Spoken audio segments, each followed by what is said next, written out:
हम डिस्कशन करते हैं मूमल करंट अफेयर्स मार्च एडिशन पार्ट 2 के बारे में। तो कल हम देख रहे थे कि 5 लोगों को राजस्थान से पद्म पुरस्कार से सम्मानित किया गया है। 3 को किया गया है पद्मश्री से और 2 को पद्म भूषण से। तो जो पद्म भूषण से सम्मानित है वो देवेंद्र झांझड़िया और राजीव महर्षि है। तो इसके अंदर आगे देख लेते हैं कि राजस्थान कैडर के भारतीय प्रशासनिक सेवा 1978 बैच के रिटायर्ड आईएएस ऑफिसर है और राजस्थान के 13वें कंट्रोलर एंड ऑडिटर जनरल है राजीव महर्षि। इनको पद्म भूषण सम्मान से सम्मानित किया गया। श्री राजीव महर्षि जो है वर्ष 2013 से 14 के दौरान राजस्थान के चीफ सेक्रेटरी के पद पर रहे। उसके बाद देश के वित्त सचिव और गृह सचिव के पदों सहित राजस्थान और भारत सरकार के महत्वपूर्ण पदों पर अपनी सेवाएं दी। एक उत्कृष्ट सिविल सेवक के तौर पर श्री राजीव महर्षि की उल्लेखनीय सेवाओं के लिए उन्हें पद्म भूषण पुरस्कार से सम्मानित किया गया है। इसके बाद में अवनी लेखरा है। तो अवनी लेखरा ने टोक्यो पैरा ओलंपिक गेम्स 2020 में women's 10 metre air rifle standing event में देश के लिए पहला गोल्ड मेडल जीतकर रिकॉर्ड कायम किया था। टोक्यो पैरालंपिक जो 2020 में हुए थे उसमें गोल्ड मेडल के लिए अवनी लेखरा जी को क्या दिया गया है, पद्म श्री से सम्मानित किया गया है। तो टोक्यो पैरालंपिक में ही सुश्री लेखरा ने दूसरे मेडल के तौर पर ब्रॉन्ज मेडल भी जीता और 2 पैरालंपिक मेडल जीतने वाली पहली भारतीय महिला खिलाड़ी बनी है। तो 2 पैरालंपिक मेडल जीतने वाली पहली भारतीय महिला कौन है? अवनी लेखरा। इसके बाद में है राजस्थान के ही सिरोही जिले के दोबुआ में जन्मे फिल्म निर्माता है, निर्देशक, screen play writer Shri Chandrakant Dwivedi. ये कहाँ के हैं? सिरोही के। सिरोही के हैं, ये फिल्म निर्माता है। इन्होंने क्या किया है, इनको भी पद्मश्री से सम्मानित किया गया है। श्री चंद्र प्रकाश द्विवेदी द्वारा टेलीविज़न धारावाहिक चाणक्य का निर्देशन किया है। चाणक्य डायरेक्टर है ये। के साथ साथ बॉलीवुड की बेहतरीन फिल्मों जैसे पिंजर, मोहल्ला, 80, Z+, पृथ्वीराज, उपनिषद गंगा सहित टेलीविज़न सीरीज मृत्युंजय के निर्देशन सहित कला और सिनेमा के क्षेत्र में उत्कृष्ट कार्य किया है। किन्होंने किया है? चंद्र प्रकाश द्विवेदी, सिरोही जिले के हैं। राजस्थान के जो भरतपुर के नामचीन नौटंकी कलाकार श्री रामदयाल शर्मा जी को भी राष्ट्रपति श्री रामनाथ कोविंद ने पद्मश्री अवार्ड दिया गया है।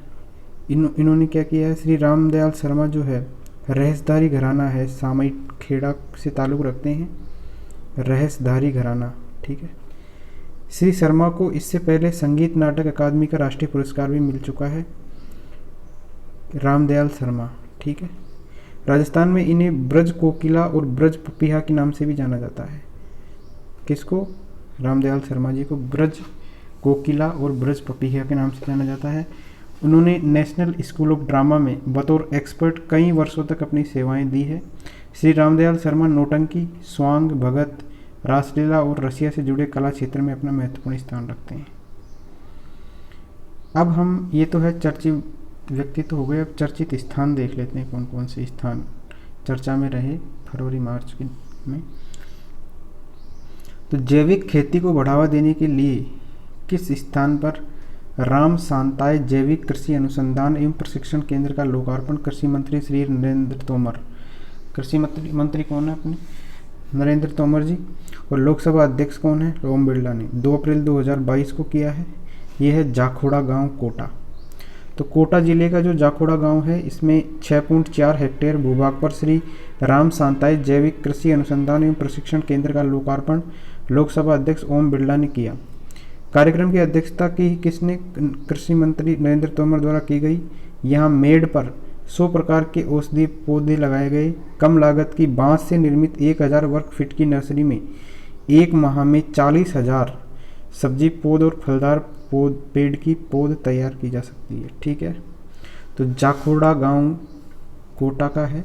यहाँ पर क्या लोकार्पण किसका किया गया है? राम सांताय जैविक कृषि अनुसंधान एवं प्रशिक्षण केंद्र, ठीक है। नेक्स्ट है बाड़मेर स्थित किस एयरफोर्स स्टेशन को रक्षा मंत्रालय ने नागरिक हवाई अड्डे सिविल एयरपोर्ट बनाने की मंजूरी प्रदान कर दी है? तो ये है उत्तरलाई एयरफोर्स स्टेशन बाड़मेर का। इसमें क्या है? इसको क्या बनाया जाएगा, नागरिक हवाई अड्डा, सिविल एयरपोर्ट बनाया जाएगा। किसको, उत्तरलाई एयरफोर्स स्टेशन बाड़मेर। तो रक्षा मंत्रालय ने बाड़मेर स्थित उत्तरलाई एयरफोर्स स्टेशन में नागरिक हवाई अड्डा बनाने को मंजूरी दे दी है। जल्द ही बाड़मेर में नागरिक उड़ानें शुरू हो सकेगी, है ना, नागरिकों के लिए उड़ानें जो है शुरू हो सकेगी। कहाँ पे, बाड़मेर में, ठीक है, बाड़मेर का है ये उत्तरलाई एयरफोर्स स्टेशन। तो रक्षा मंत्रालय ने उड़े देश का आम नागरिक उड़ान योजना का पूरा नाम है। योजना के तहत यहाँ नागरिक हवाई सेवाओं को हरी झंडी दे दी है। इसके लिए airport authority of India station के पास अस्थायी टर्मिनल बिल्डिंग तैयार करेगा। यह प्रदेश का 8वां नागरिक हवाई अड्डा बनेगा, ठीक है, पहले 7 थे, अब ये 8वां बन जाएगा। इंदिरा शक्ति ऐप क्या है, इंदिरा शक्ति ऐप मुख्यमंत्री अशोक गहलोत ने कांग्रेस की ओर से तैयार की गई इंदिरा शक्ति ऐप को 9 मार्च को क्या है, लॉन्च किया है इंदिरा शक्ति ऐप। मुख्यमंत्री गहलोत ने कहा कि प्रदेश की यह ऐप महिलाओं की छेड़खानी, दुष्कर्म और यौन प्रताड़ना जैसी शिकायतों पर सुरक्षा उपलब्ध करवाएगा। 4 सेकंड बटन दबाए रखने पर तत्काल सहायता मिलेगी। महिला को कोई भी 4 नंबर फीड करने होंगे। खतरा महसूस हुआ तो उसे वॉल्यूम का बटन 4 सेकंड के लिए दबाए रखना होगा। उन चारों नंबरों पर मैसेज लोकेशन के साथ पहुंच जाएगा। नेक्स्ट पेज पे आते हैं। मार्च 2022 में प्रदान किए गए तीसरे राष्ट्रीय जल पुरस्कार द्वारा सर्वश्रेष्ठ राज्यों में दूसरा सर्वश्रेष्ठ राज्य का पुरस्कार किसे दिया गया है। दूसरा जो सर्वश्रेष्ठ राज्य का पुरस्कार राजस्थान को मिला है। जल शक्ति मंत्रालय ने दिया है ये पुरस्कार। तो जल शक्ति मंत्रालय द्वारा पहला राष्ट्रीय जल पुरस्कार 2018 में शुरू किया गया था। तो ठीक है, पहला 2018 में शुरू किया गया। राष्ट्रीय जल पुरस्कार में स्टार्टअप्स के साथ साथ प्रमुख संगठनों को वरिष्ठ नीति निर्माताओं के साथ जुड़ने और इस पर विचार विमर्श करने का एक अच्छा अवसर प्रदान किया गया है कि देश में कैसे सर्वोत्तम जल संसाधन प्रबंधन प्रणालियों को अपनाया जाए। जल शक्ति मंत्रालय के जल संसाधन, नदी विकास और गंगा संरक्षण विभाग ने राज्यों, संगठनों, व्यक्तियों आदि को 11 अलग अलग श्रेणियों, सर्वश्रेष्ठ राज्य, सर्वश्रेष्ठ जिला, सर्वश्रेष्ठ ग्राम पंचायत, सर्वश्रेष्ठ शहरी स्थानीय निकाय, सर्वश्रेष्ठ मीडिया प्रिंट और इलेक्ट्रॉनिक, सर्वश्रेष्ठ स्कूल, सर्वश्रेष्ठ संस्थान RWA कैंपस, उपयोग के लिए धार्मिक संगठन, सर्वश्रेष्ठ उद्योग, सर्वश्रेष्ठ NGO, सर्वश्रेष्ठ जल उपभोक्ताकर्ता संघ और CSR गतिविधि के लिए सर्वश्रेष्ठ उद्योग में 57 पुरस्कार दिए। इनमें से कुछ श्रेणियों में देश के विभिन्न क्षेत्रों के लिए उप श्रेणियाँ भी है। विभिन्न श्रेणियों में पुरस्कार विजेताओं को प्रशस्ति पत्र, ट्रॉफी और नगद पुरस्कार दिया जाता है। उत्तर प्रदेश, राजस्थान और तमिलनाडु राज्य को सर्वश्रेष्ठ राज्य श्रेणी में क्रम से पहला है, दूसरा है और तीसरा है। यूपी को जो है वो पहला स्थान मिला है, दूसरा है राजस्थान को मिला है और तीसरा मिला है किसको, तीसरा मिला है तमिलनाडु को, ठीक है, ये याद रखनी। ये किसने दिया है, जल शक्ति मंत्रालय, ठीक है। नेक्स्ट है, तो ये जो है प्रदेश के किन जिलों में हाल ही में 1800 मेगावाट क्षमता के 2 सोलर पार्क विकसित करने की मंजूरी प्रदान की गई है। तो जैसलमेर और बीकानेर जिला है, उसके अंदर 2 सोलर पार्क स्थापित किए जाएंगे, जैसलमेर और बीकानेर में। इससे जुड़े फैक्ट पढ़ लेते हैं। प्रदेश में 2 नए सोलर पार्क विकसित होंगे, ये जैसलमेर और बीकानेर में लगाए जाएंगे और दोनों पार्क की क्षमता कितनी होगी, 1800 मेगावाट होगी, ठीक है। नवीन और नवीकरणीय ऊर्जा मंत्रालय ने इसके लिए सैद्धांतिक स्वीकृति प्रदान कर दी है। पहले चरण में जैसलमेर में 800 मेगावाट क्षमता का सोलर पार्क राजस्थान विद्युत उत्पादन निगम के माध्यम से तैयार किया जाएगा। तो RVUNL जो है वो जैसलमेर में 800 मेगावाट क्षमता का सोलर पार्क विकसित करने जा रहा है, ठीक है, पहला जैसलमेर में होगा। और दूसरे चरण में बीकानेर में जो है 1000 मेगावाट क्षमता के सोलर पार्क का काम किया जाएगा। राजस्थान अक्षय ऊर्जा निगम की सहायक कंपनी है राजस्थान सोलर पार्क डेवलप करेगी, ठीक है। तो जैसलमेर में तो कौन करेगा, राजस्थान विद्युत उत्पादन निगम, और बीकानेर में कौन करेगा, राजस्थान सोलर पार्क, ठीक है। गौरतलब है कि प्रदेश में अभी तक 10,560 मेगावाट सौर क्षमता विकसित की जा चुकी है।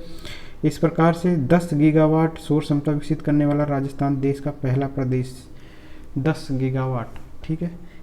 तो 10,560 मेगावाट जो एनर्जी है वो हम प्रोड्यूस करते हैं किससे, ओनली सोलर से।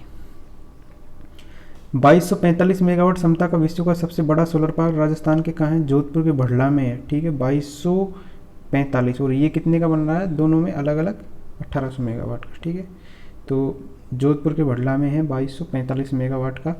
इसी तरह से अक्षय ऊर्जा निगम की ओर से 945 मेगावाट क्षमता का सोलर पार्क जैसलमेर जिले के नोक में विकसित किया जा रहा है, ठीक है। तो ये भी विकसित किया जा रहा है अक्षय ऊर्जा निगम की ओर से 925 मेगावाट का, कहाँ पे, जैसलमेर में।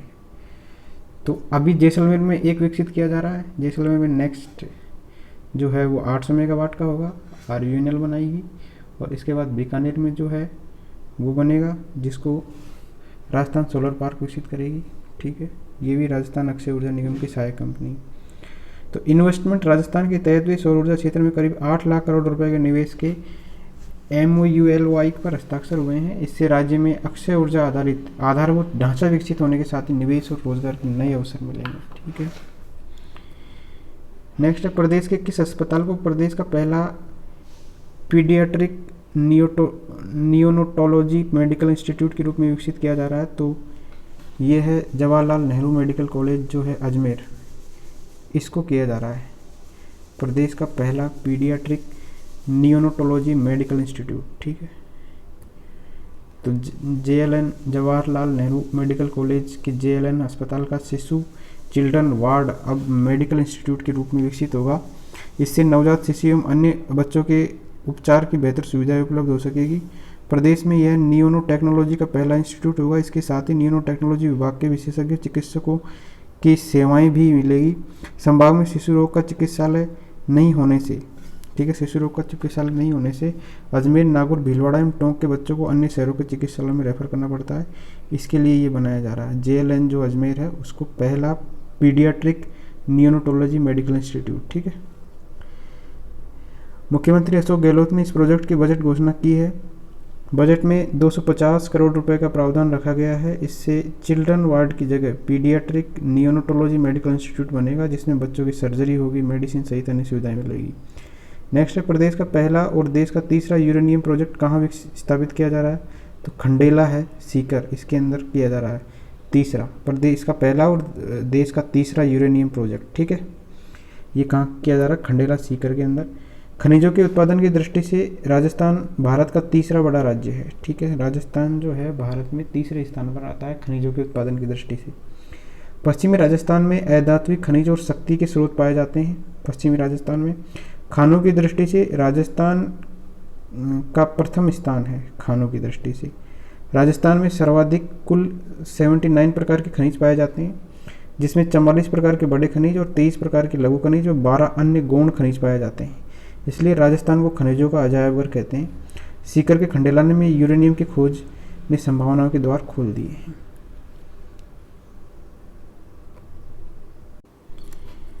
सीकर के खंडेला क्षेत्र के रोयल गांव में यूरेनियम की खुदाई के लिए यूरेनियम कॉरपोरेशन ऑफ इंडिया द्वारा सुरंग बनाई जा रही है। लगभग 1 किलोमीटर लंबी सुरंग पर 22 करोड़ की लागत आनी है। ये देश में तीसरा और राजस्थान में यूरेनियम का पहला प्रोजेक्ट है। शेखावटी में 3 और स्थानों पर यूरेनियम की संभावना है। कौन कौन से स्थानों पर, इसके लिए जल्द विभाग की टीम ड्रिल की कवायद शुरू करेगी। इसमें कौन कौन से क्षेत्र देख लेते हैं। उदयपुरवाटी क्षेत्र का जहाज, नरसिंहपुरी एवं नीम का थाना क्षेत्र के 3 गांव शामिल हैं।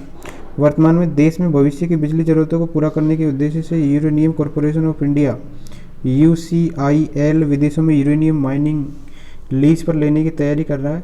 वर्ष 2023 में सीकर प्रोजेक्ट शुरू होने के बाद भारत बिजली के क्षेत्र में आत्मनिर्भरता की ओर कदम बढ़ाएगा। यहाँ के यूरेनियम से 40 साल तक 800 मेगावाट बिजली प्राप्त की जा सकती है, ठीक है। 40 साल तक 800 मेगावाट प्राप्त कर सकते हैं खंडेला सीकर से प्राप्त यूरेनियम के आधार पर। तो कहाँ है, राजस्थान का पहला और देश का तीसरा प्रोजेक्ट है, ठीक है। अब तक के अन्वेषण के अनुसार खंडेला के यूरेनियम भंडार की गुणवत्ता देश में सबसे बेहतर है। नेक्स्ट है, रीको द्वारा प्रदेश में किस स्थान पर मेगा टेक्सटाइल पार्क स्थापित करने के प्रयास किए जा रहे हैं, तो मेगा टेक्सटाइल पार्क बनेगा अपना जोधपुर के अंदर। तो राज्य सरकार ने प्रदेश भर में केंद्रीय सहायता से प्रस्तावित 7 प्रधानमंत्री mega integrated textile reason and apparel park PM मिश्र, ठीक है, मित्रा में से एक जोधपुर के कांकणी में स्थापित करने के लिए तैयारी शुरू कर दी है। पार्क के लिए राज्य सरकार की ओर से औपचारिक आवेदन केंद्र सरकार को सौंप दिया गया है। हालांकि फिलहाल केंद्र से यह पार्क राजस्थान को आवंटित होने का आधिकारिक निर्णय नहीं हुआ है, ठीक है। मेगा टेक्सटाइल पार्क बनेगा कहाँ पे? जोधपुर में।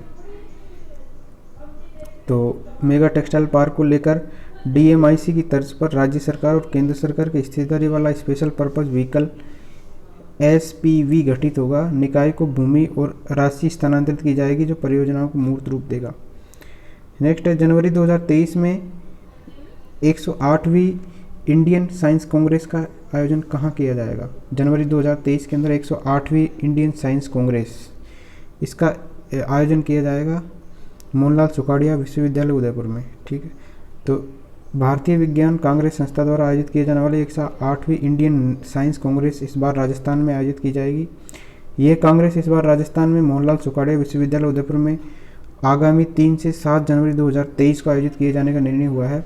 इसका उद्घाटन प्रधानमंत्री श्री नरेंद्र मोदी द्वारा किया जाएगा। जो राष्ट्रीय विज्ञान कांग्रेस के अंतर्गत राजस्थान में children science communication meet, women science congress, science exhibition, science and society आदि के महती आयोजन होंगे। इसके अंतर्गत विज्ञान से जुड़े बहुआयामी विषयों पर चर्चा होगी। देश विदेश से वैज्ञानिक इस कांग्रेस में विज्ञान की नवीन चुनौतियों एवं भविष्य की संभावना पर चर्चा करेंगे। उल्लेखनीय है कि विज्ञान और प्रौद्योगिकी विभाग भारत सरकार द्वारा राष्ट्रीय विज्ञान कांग्रेस का आयोजन किया जाता है। किसके द्वारा किया जाता है? विज्ञान एवं प्रौद्योगिकी विभाग, भारत सरकार।